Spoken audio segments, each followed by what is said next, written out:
একটা সময় ছিল, স্বপ্ন দেখতাম একটা ছোট্ট ঘর বানানোর।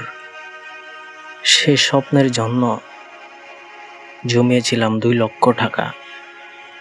একদিন মোবাইলে একটা খেলার বিজ্ঞাপন দেখলাম, ভাবলাম একটু খেলি, মজাই তো। প্রথমে লাভ হলো, তারপর আস্তে আস্তে শুরু হলো ক্ষতি। খেলার নেশায় পড়ে গেলাম, 2 লক্ষ টাকা চোখের পলকে শেষ।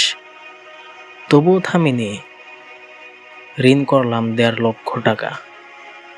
আরো খেললাম, আরো হারালাম, সব মিলিয়ে 3.5 লক্ষ টাকা গেল। আর তখন থেকেই শুরু হলো সংসারের অভাব। ছেলে মেয়ের মুখ চেয়ে বুকটা কেঁপে ওঠে আজও। আমি এখনো লড়ছি, নিজের ভুল শুধরানোর চেষ্টা করছি।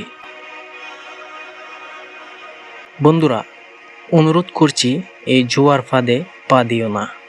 একটা স্বপ্ন বিক্রি করে শেষ করে দেয় জীবন। আমি হারিয়ে ফেলেছি অনেক কিছু, চাই তুমিও যেন আমার মতো ভুল না করো।